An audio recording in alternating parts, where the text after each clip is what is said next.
kako prepoznati, kdaj je potrebna strokovna pomoč pri otroku, če pač menimo ali pa sumimo, da gre za odvisnost od novih medijev? Glejte, odvisni od novih medijev bomo vedno bolj. In tega se ne bati. Zasvojeno z novo tehnologijo to pa nastaja lahko velik problem, ne? Ker vijoličasta roka lahko operira tam, kjer človeška roka ne more operirati. Torej, nova tehnologija, ki podpira realnost, je dejstvo in tega se ne smemo bati. Zdaj, nova tehnologija, ki pa skrbi za razvedrilo sprostitev, to so pa razne stave, igrice, socialna omrežja, tu je pa potrebno postaviti neko mejo. Namreč, ko smo mi za sprostitev na pametnem telefončku ali pa na računalniku tablici, ne začutimo utrujenosti, naveličanosti, ampak potrebo, da svoj čas širimo, vedno dalj, vedno bolj intenzivno.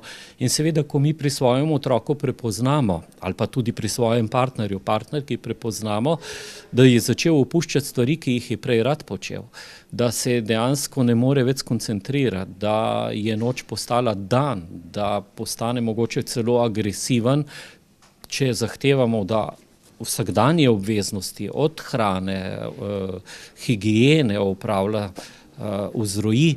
Torej, ti drobni znaki kažejo na to, da se je človek začel spreminjati.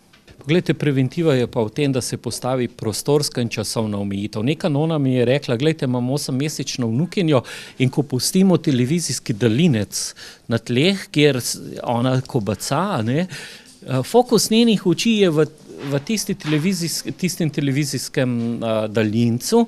Torej, seveda je prostorska omejitev za tega 8-mesečnega otroka v tem, da se postavi ta daljinec na nivo višine, kjer otrok ne bo z očmi zaznaval tega daljinca.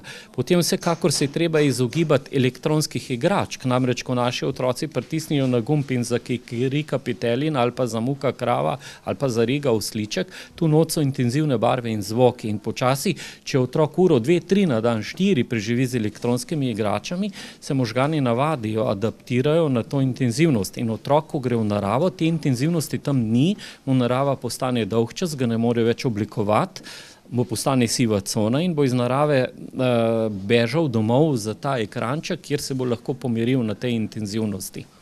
Niti objem, niti beseda ga več ne pomirja, ampak samo ta intenzivnost elektronske igračke. Verjetno je zelo individualno, ampak če bi lahko podali nek okvir, koliko pa je še normalno ali pa priporočljivo, da otrok uporablja nove medije za zabavo? Ja, glejte, od do enega 12. leta pol ure na dan in potem od 12. ali pa boljše rečeno od 15. leta 1 uro na dan, ne. Vsekakor je pa tukaj potrebno upoštevati, ker nismo vsi iz istega testa.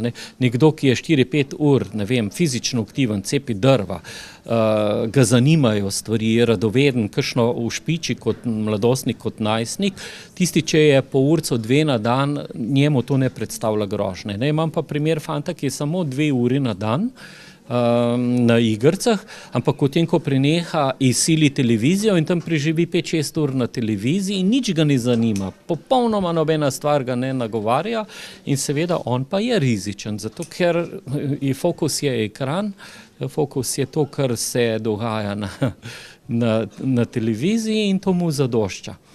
Se pravi, je treba gledati na uravnoteženost še drugih hobijev otroka. Seveda, to je treba gledati celovito, ker nek otrok je lahko po 5 ur na dan na igricah, pa ni ogrožen, ni problematičen, ker je drugače tako aktiven in v življenju iznajdljiv in družaben, potrebuje stike, jih tudi organizira, drugo pa je, če je pasivnejši.